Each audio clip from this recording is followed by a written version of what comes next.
They kicked me out, with just $5, and a bag, hope you rot on the street, now they're begging me to come back. I walked out of my son's house, hearing the door click shut behind me, and the still echoing laughter in the hallway. My son Jason slid a crumpled $5 bill into the pocket of my fading jacket and said in a voice colder than the Ohio winter, "Here's $5. Use it to find a grave with a view." The sound of the door closing behind me was light, deliberate, final. Not a slam, just the soft click of dismissal, as if he had taken out the trash. Lauren stood behind him, arms folded, eyes fixed on the floor. I waited for a word, a breath of guilt. There was nothing. The air was cold, and I could hear my own breath louder than their silence. I looked down at the crumpled bill in my hand. $5. That was what 37 years of motherhood and sacrifice were worth. I could still feel the warmth of his fingers pressing it into my coat pocket, like a brand. The world didn't tilt or shatter, it just shrank. If you feel justice deserves celebration, smash that hype button. Let us keep stories like this alive, echoing far, far away.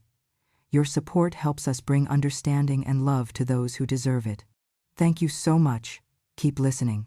I walked away with a small canvas bag over my shoulder.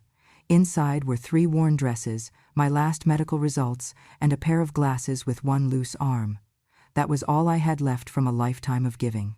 Every step down that driveway felt like a page being torn out of my life. I didn't cry, not because I was strong, but because I was hollow. A year before, I sold my small house, the only thing my late husband and I ever owned, to save Jason's company after the pandemic. The bank had refused to lend him another cent. He came to me, shaking, saying, "Mom, I'll lose everything." I didn't hesitate. I handed him the check from the sale of my home and said, "Then don't." I didn't ask for papers or promises. I trusted my son. He said it would be temporary, that he'd build it back and buy me a little apartment when things turned around. But once the company started to recover, Lauren's tone changed. She began to speak of me as if I were an old debt that refused to die. She said, "Your mother's holding us back, Jason.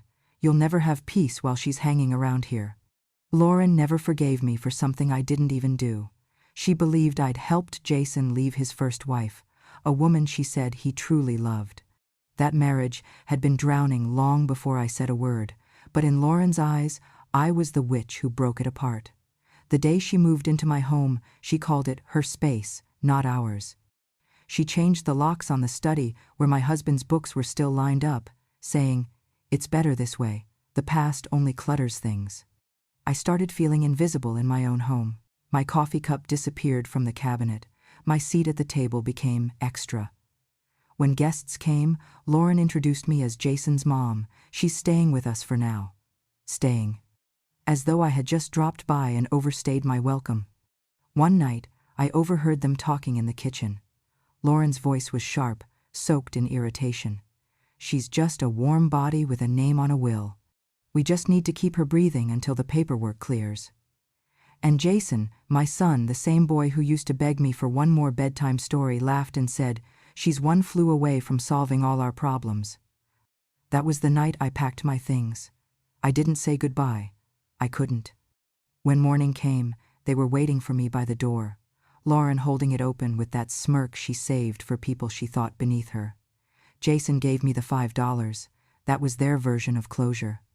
I stood there, staring at the house I'd paid for, the life I'd built. Every window glared back at me like an accusation. I wanted to ask him if he remembered who bought his first car, who paid for his braces, who worked double shifts when his father got sick. But the words wouldn't come. Pride, grief, and disbelief tangled in my throat. So I walked. The driveway felt longer than it ever had before. The mailbox with my last name looked foreign. The pavement was uneven, and the sun was merciless, as if mocking my foolishness. With each step, the weight of the bag grew heavier, not because of what was inside, but because of everything that wasn't. By the time I reached the end of the street, the only thing left of my life behind me was the echo of a soft closing door and a $5 bill burning in my pocket like proof that love could, indeed, run out. I arrived at Isabella's house, carrying the same canvas bag that had followed me since that morning, the one that still smelled faintly of my old home. Isabella had been my friend for 40 years, back when our husbands worked together and our children still played in the same yard. She had always been the sensible one, the kind of woman who read fine print and never trusted a smile. I used to tease her for it. That afternoon, when I showed up on her porch, half frozen and holding that bag like it contained my last heartbeat, she didn't ask questions. She simply opened the door and said, "Come in, Edna. Sit down before the wind cuts you in half." Her house smelled like lemon polish and quiet. The world outside felt loud and cruel. Inside, it was all stillness and sympathy. I told her what happened, not in detail, because the words hurt to form. She listened without interrupting, her face changing from pity to something harder, like stone. When I finished, she stood up and said, "Let me check something." She disappeared into her small office. The one her husband used to joke was her courtroom, and the sound of keys tapping on a laptop broke the silence. I waited, clutching my coat like it could protect me from what was coming. When she came back, her face had drained of color. She held the laptop out to me, and her voice was trembling. "Edna, according to the state of Ohio, you don't exist anymore. You died 2 months ago." The room tilted. I thought I misheard her. "What did you say?" She turned the screen toward me. There it was, my name, my birth date, my social security number, and beneath it, deceased. Certificate issued, August 4th. I felt my lungs seize. I couldn't even cry. I stared at the word like it was a lie the world had agreed upon. I whispered, "They really did it." Isabella looked at me. "Who did what?" "If I'm alive, they can't get the insurance money." My voice came out flat. "They killed me on paper, Bella, Jason, and Lauren." Isabella sank into the chair opposite me, her hands covering her mouth. "Jesus, Edna." I reached into my bag and took out the $5 bill, the same one Jason had shoved into my coat. I laid it on her table. "That's all I have left, $5 and a heart that doesn't know how to stop beating." She looked at me for a long time, eyes glassy but fierce. Then she said quietly, "Then let's make that $5 count for something. If you feel justice deserves celebration, smash that hype button. Let us keep stories like this alive, echoing far, far away. Your support helps us bring understanding and love to those who deserve it. Thank you so much. Keep listening." She made tea while I sat there numb.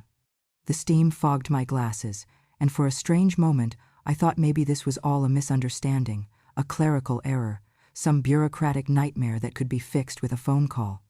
But Isabella's face told me otherwise. She had seen too many cases, too many signatures forged by people who swore to love one another. We spent the next hour going through what I still had: letters, my expired driver's license, a few old tax documents. Everything pointed to one truth. On paper, Edna Marie no longer existed. There would be no pension, no health insurance, no access to the bank account I had shared with my late husband. Even my own doctor wouldn't see me if I tried to make an appointment, because the system now recognized me as dead. "Do you understand what this means?" Isabella said. "They've stolen your identity, your rights, your very existence, and they'll get away with it unless we act fast." I nodded, still stunned. "I'm already dead to them, Bella. They just made it official." She leaned forward. "You can't give up. We're going to get proof. You may be dead on paper, but you're still breathing in my living room." That night, she gave me a small room at the back of her house. It used to belong to her daughter, long gone to California.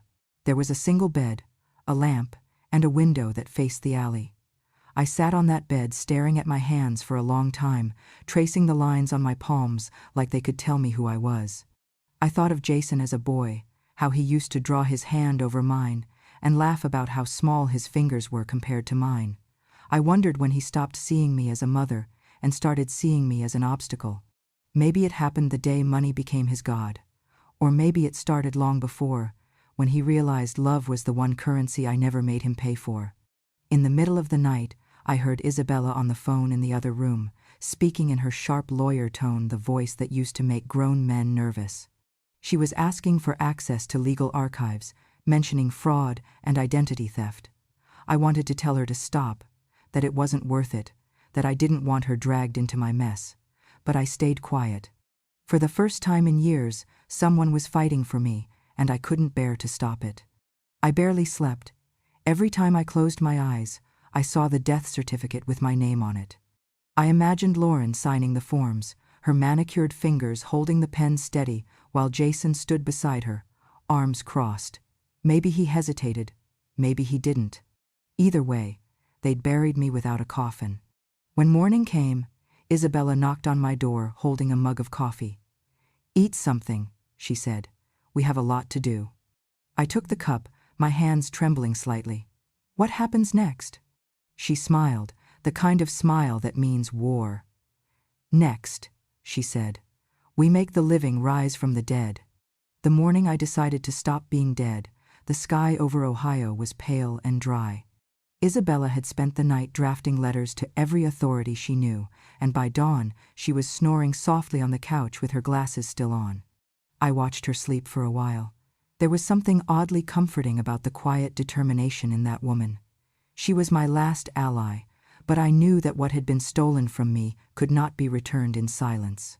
By 8, I was walking toward the old house on Maple Street, the one I used to call home. I carried nothing but my bag, a hammer, a roll of red fabric, and a paintbrush I borrowed from Isabella's shed. When I reached the gate, I saw the garden I'd once tended, now trimmed into sterile perfection. Not a single wildflower remained. Lauren's taste was always clean, sharp, and lifeless. The mailbox still said Jason and Lauren Carter. My name had been scrubbed away. I hammered 2 nails into the fence post and unrolled the banner. The letters were uneven, my hands shaking as I painted them in thick black strokes. "My name is EDNA. They said I'm dead, but I'm still alive, and I'm here to take my name back." When I hung it, the wind caught the fabric, snapping it loud enough to turn a few heads down the street. A man mowing his lawn stopped. A woman walking her dog took out her phone. Within minutes, someone called the news. I didn't plan it to go viral. I only wanted to be seen to prove that I existed. 15 minutes later, the front door opened. Lauren's voice sliced through the air. "What the hell are you doing, Edna?" I didn't answer.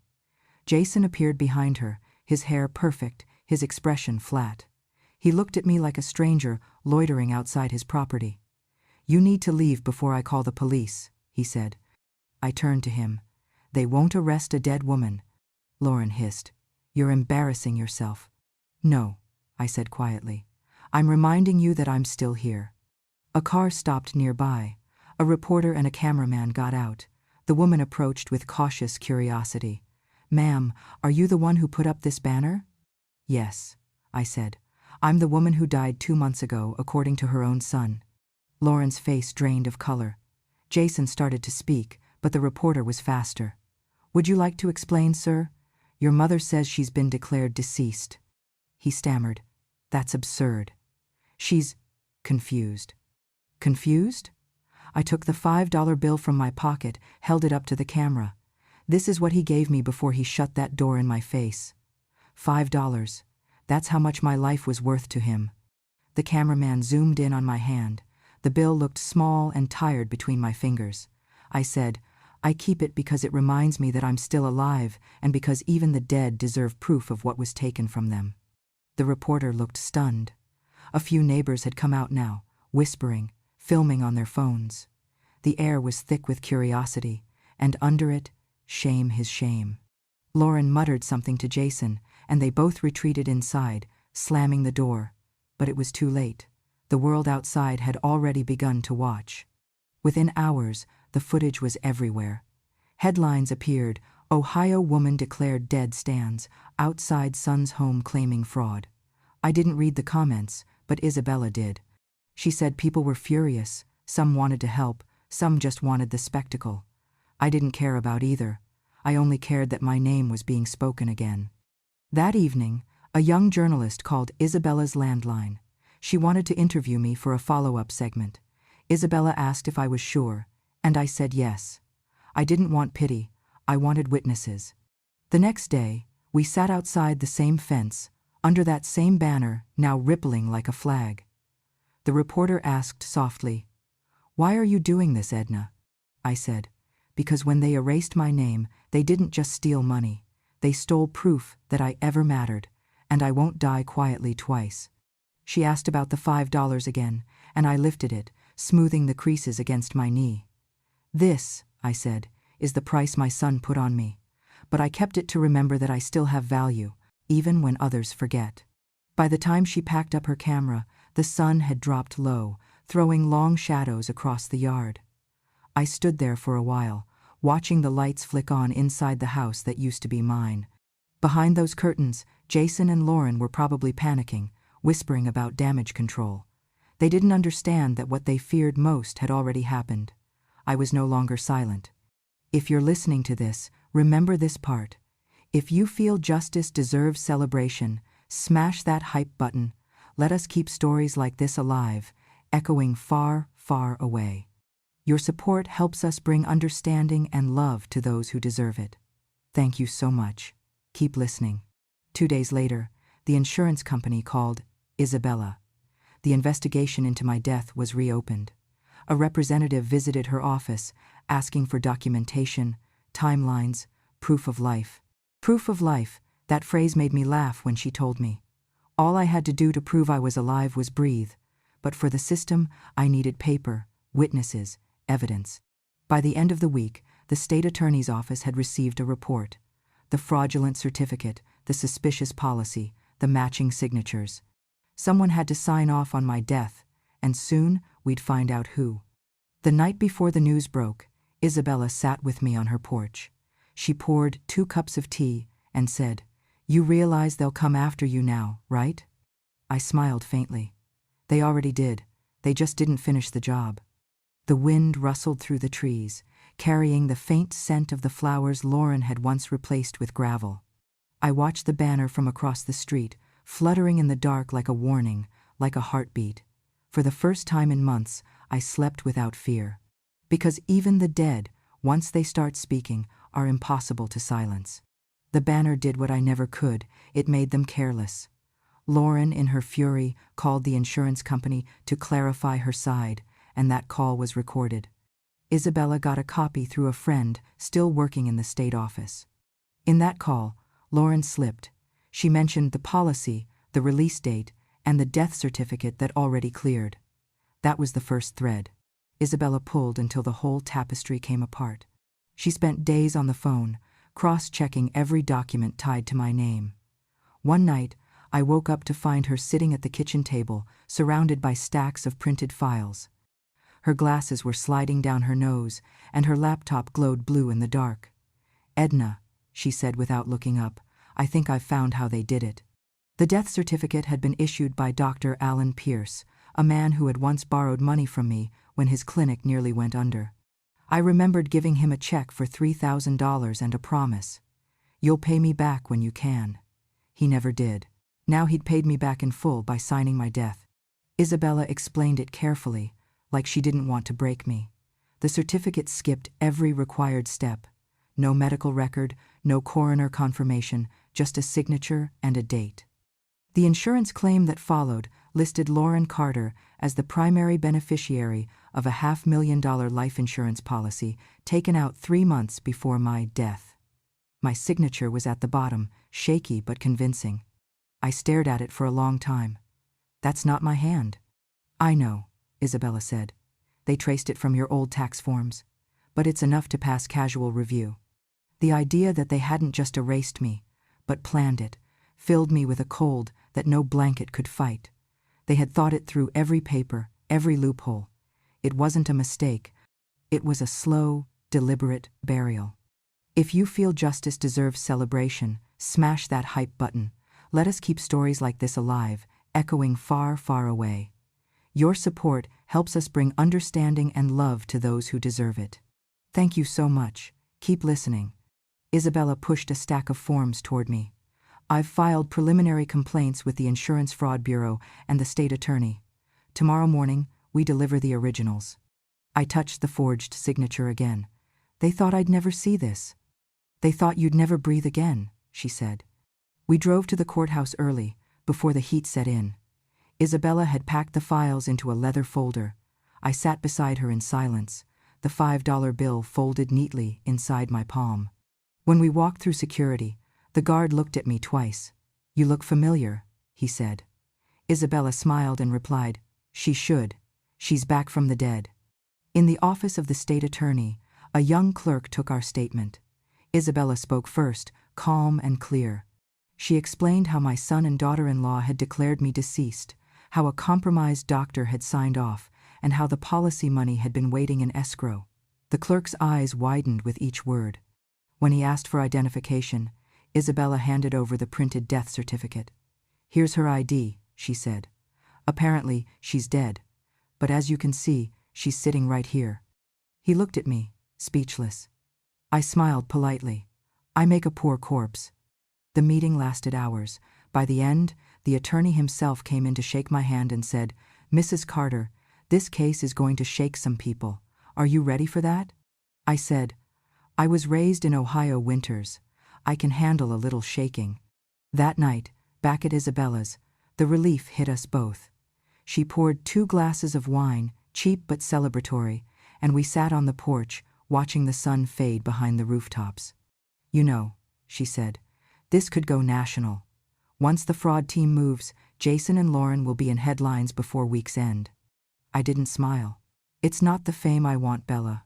I just want my name to mean something again." She nodded. "It will. They killed you on paper, Edna. Now you're going to live again through truth." We toasted to that, 2 women on a porch, holding the night like armor. Somewhere inside the house, the phone rang. Isabella answered, listened, then covered the receiver. "That was the investigator," she said. "They're issuing subpoenas. Tomorrow." The word settled in my chest, like the first clean breath after drowning.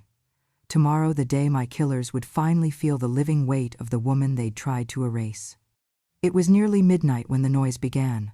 A thud, first dull, rhythmic, then a metallic scrape, like someone testing the lock. My small room behind Isabella's house had 1 window and 1 door, both old, both easy to break. I sat up in bed, the air suddenly too thin to breathe. For a moment, I thought it might be the wind. Then I heard the whisper of shoes against gravel. The doorknob rattled, slow and deliberate. My heart began to drum in my ears. I reached for my phone, but my fingers wouldn't work fast enough. The knob twisted again, harder this time. Then came the bang. Whoever it was, they weren't trying to be quiet anymore. "Isabella!" I tried to shout, but my voice cracked. Another bang, this one loud enough to make the hinges shudder. My legs moved before my mind caught up. I grabbed the lamp from the nightstand and stood by the window, ready to swing it if I had to. The door gave 1 final hit before footsteps retreated down the path, fast, uneven, panicked. A minute later, I heard Isabella's voice from the hallway, calling my name. When she opened the door, I was still holding the lamp like a weapon. "Someone was here," I said, my voice shaking.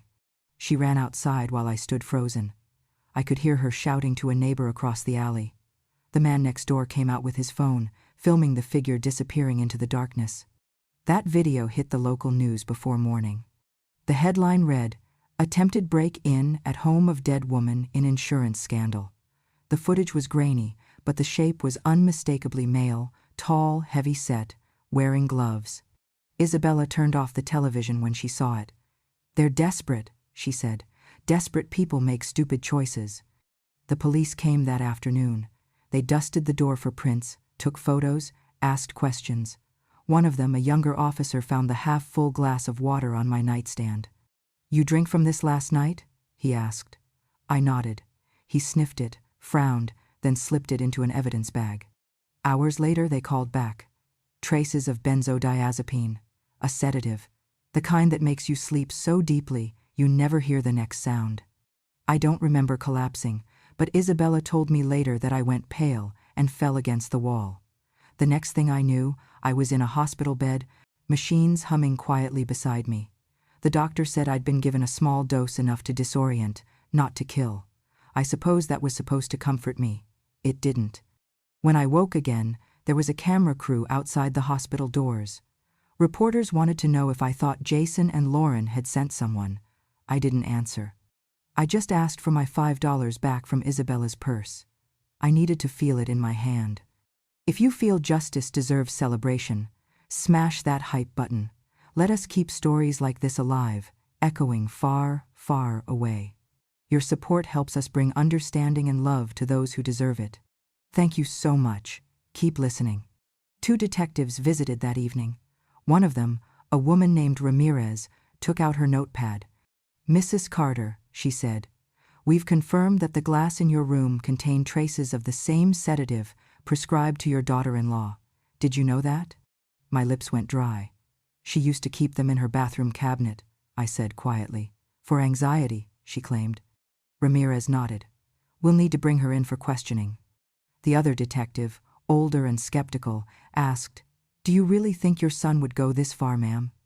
I turned my head toward the window, where the night outside looked endless and black.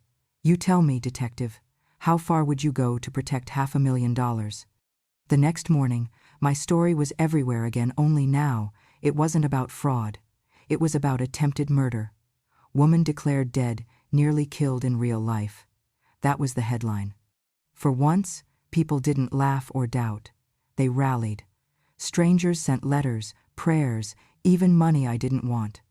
The hospital staff treated me like some kind of ghost who refused to leave. When Isabella came to visit, she was furious not at the press, but at herself. "I should have put better locks," she said. "I should have stayed up."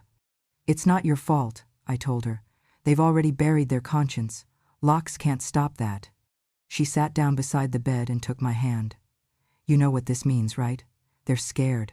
That's why they're acting out. And scared people make mistakes." I looked at the ceiling, at the sterile lights above me. "They already made the mistake," I said. "They thought killing me once was enough." For a long while, neither of us spoke. The heart monitor beeped steadily beside me, a reminder that no matter what they'd done on paper or what they'd tried to do in the dark, I was still here breathing, watching, waiting. The next day, Detective Ramirez called Isabella. "We've opened a full investigation," she said. "We have reason to believe the same doctor who signed the false death certificate also prescribed the sedatives under Lauren's name."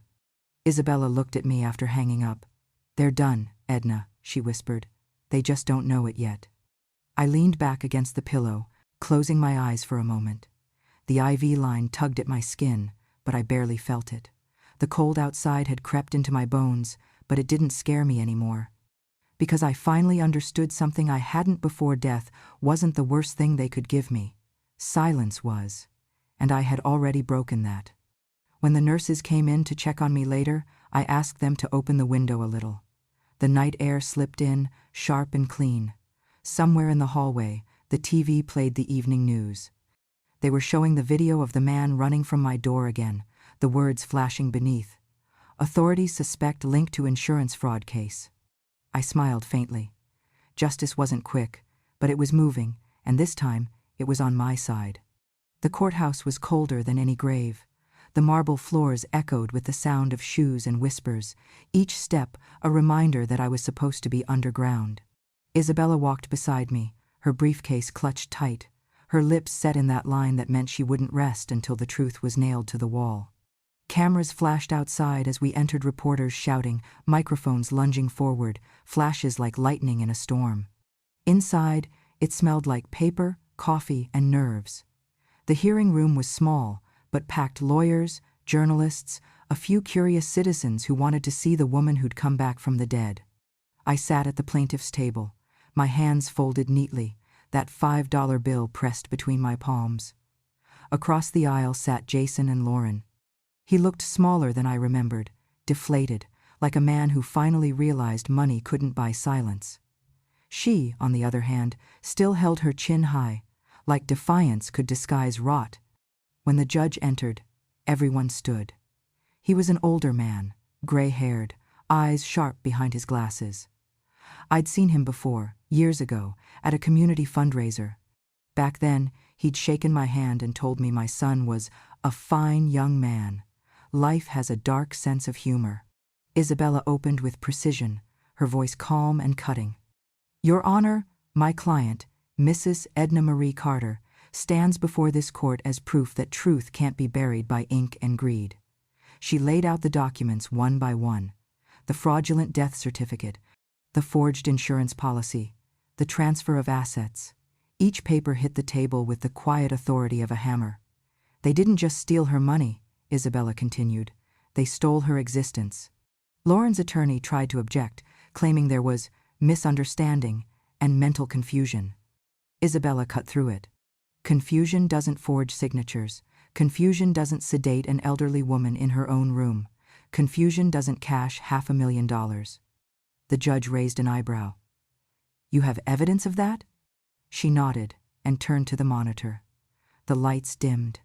The first video played, Lauren's own live stream, the one she thought had been deleted. In it, she sneered into her phone, her voice dripping with disdain.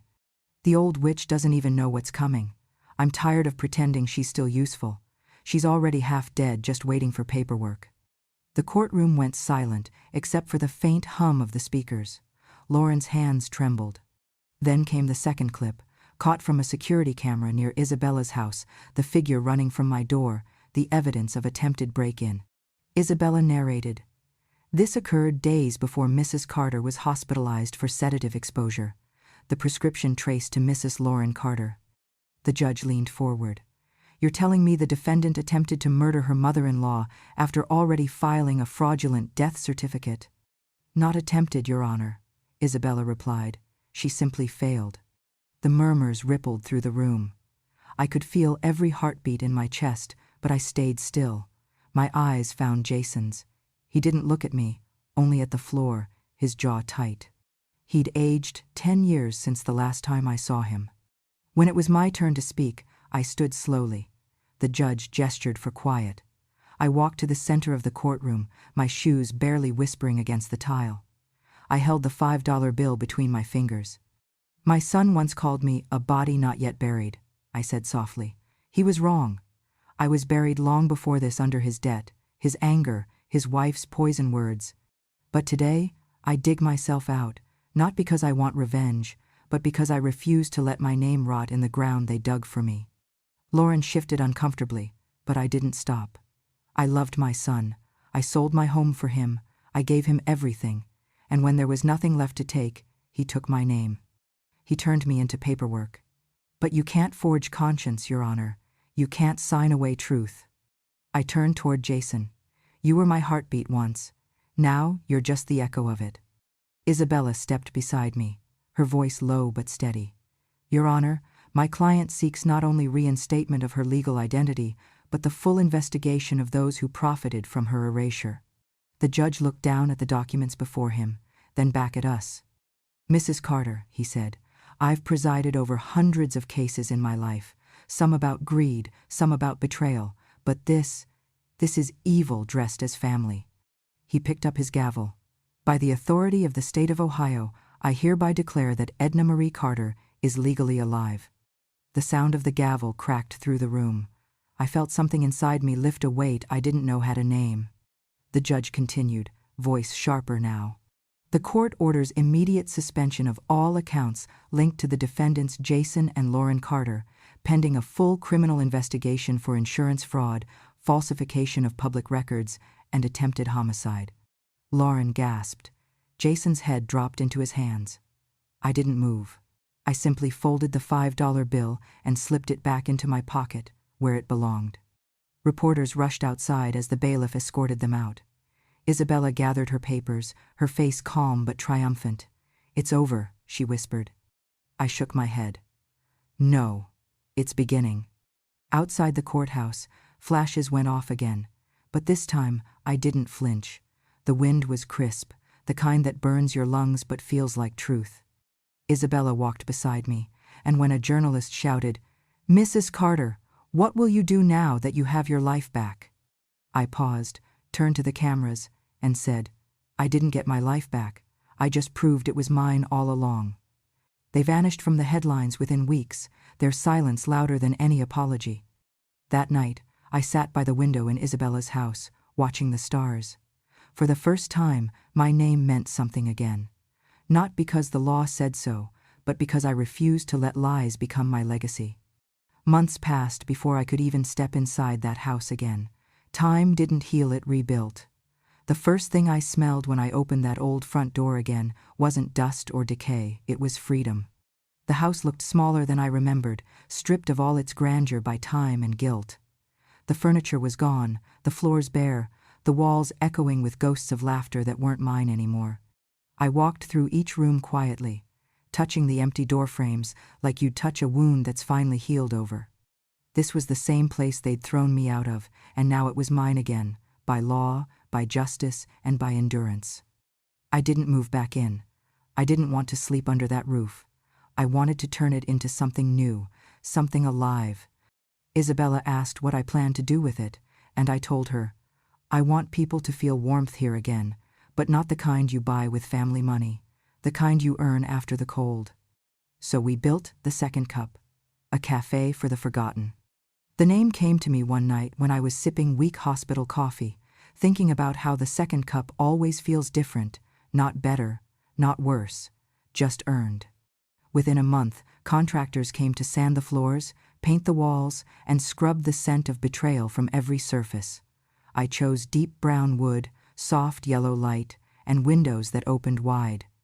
The backyard where Lauren once grew roses, only for show, became a small garden of wildflowers again, untamed but beautiful. The staff arrived slowly, one by one, through whispers and community bulletins. Every woman who walked through that door carried her own kind of grief. There was Lorraine, the woman who had shared a half sandwich with me at a bus station on the night I first left home. She'd been abandoned by her children after her husband died. Now she stood behind the counter in a neat apron, head held high. There was Mabel, who'd spent 20 years caring for her husband only to be pushed aside when he remarried at 72. There was Ruth, who hadn't spoken to anyone in months until she poured her first cup here and said, "Smells like life again." We paid everyone fairly, not out of pity but out of principle. The cafe became a place where age wasn't a burden, it was a badge. Customers came in for the coffee, but they stayed for the stories. On the counter, in a small glass frame, sat the $5 bill, flattened, preserved, a relic and a lesson. Beneath it, a printed card read, "I started again with this. If you're sitting here today, you can too." People asked me about it often.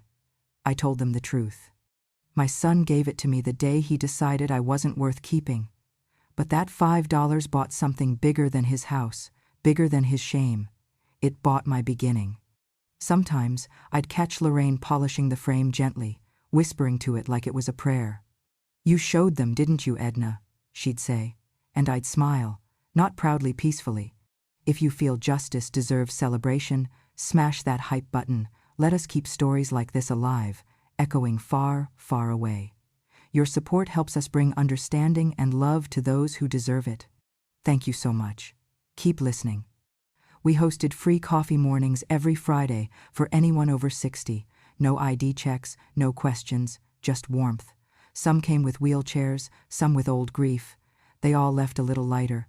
One woman, Irene, came in crying because her family had moved her out of her own home into a small room to make space. She told me, "They said I take up too much air." I handed her a cup of dark roast and said, "Take all you need. It's free here."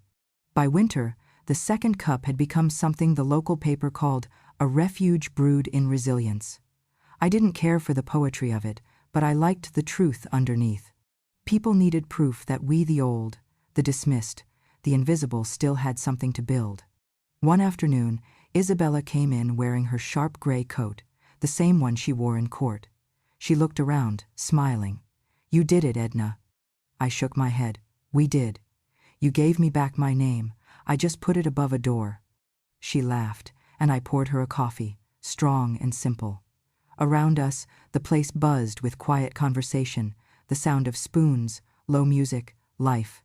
Before she left, Isabella looked up at the framed $5 bill and said softly, "You should know they froze every one of their accounts today. It's official." I didn't flinch, didn't smile. "Good," I said. "Now maybe they'll learn the value of $5 too." That night, after everyone left, I locked up alone. The chairs were stacked, the lights low, the smell of roasted beans hanging in the air. I stood behind the counter, tracing the glass over that bill. The woman reflected back at me was older, thinner, steadier. "The second cup," I whispered, reading the sign above the door. Second chances taste best when you've brewed them yourself. And for the first time in years, I let myself sit down and drink the last cup of the night slowly, quietly, savoring what it meant to be alive and unforgotten. The day the second cup opened, the sky was the color of cream in coffee, soft, calm, forgiving. The front steps were lined with marigolds, their bright petals trembling in the morning breeze. I stood at the doorway, not in celebration, but in quiet disbelief. The same door that had once shut in my face now stood open, wide and welcoming. Inside, the aroma of roasted beans drifted through the air, blending with the laughter of women who had once been forgotten by everyone but themselves. Lorraine bustled behind the counter, straightening napkins like a general preparing her troops. Her hair was pinned neatly, her name tag slightly crooked. Manager, it read, though I told her she didn't need one. The place was full before noon. Reporters came, cameras flashing. Regular people too, neighbors, curious strangers, faces I hadn't seen in years. They came to drink, but stayed to witness something they couldn't quite name. I watched from the back corner, unseen at first, sipping from a chipped mug that once belonged to my husband. Isabella stood beside me, dressed in that same gray coat, her expression equal parts pride and exhaustion. "You should go cut the ribbon," she said softly. I shook my head. "Not today. It's not my ribbon to cut." Lorraine stepped forward instead, holding the scissors with shaking hands. She looked over her shoulder at me for a heartbeat, and I nodded. The blades closed, the red ribbon fell, and applause broke out, not loud or raucous, just warm, honest. The kind that feels like sunlight. A reporter pushed through the crowd, microphone raised. "Mrs. Carter," she called, "a quick question. Do you forgive your son for what he did?" The room went silent. Even the espresso machine hissed and stopped. I set my cup down and stood slowly, feeling every eye turn toward me. I looked at the reporter, then past her, out the open door, where the autumn light touched the sign that read, "The Second Cup." "Forgiveness," I said quietly, "is for those who ask for it. My son hasn't asked, so, no, I don't forgive." She hesitated. "Then, do you seek revenge?" I smiled, not bitterly, just enough to steady the air. "No, I don't want revenge either. I only wanted to open a door for everyone who's ever had one slammed in their face." The crowd didn't cheer. They didn't need to. Some people simply nodded, understanding something deeper than words. Lorraine poured another round of coffee for a group of women near the window, her hands trembling just enough to make the cups clink. Isabella leaned close. "That was perfect." I shook my head again. That was honest. If you feel justice deserves celebration, smash that hype button. Let us keep stories like this alive, echoing far, far away. Your support helps us bring understanding and love to those who deserve it. Thank you so much. Keep listening. Later that afternoon, the crowd thinned. The cafe hummed softly with music and murmured conversations. I walked among the tables, listening to pieces of stories, the kind that don't make headlines. A widow finding her voice again. A woman laughing for the first time since her children stopped calling. Someone learning how to hope at 70. That was all I ever wanted. The framed $5 bill caught the light from the window. People stopped to look at it, sometimes snapping photos, sometimes just staring. Beneath the glass, the words gleamed. I started again with this. If you're sitting here, you can too. As evening settled, the last of the customers left, and Lorraine locked the front door.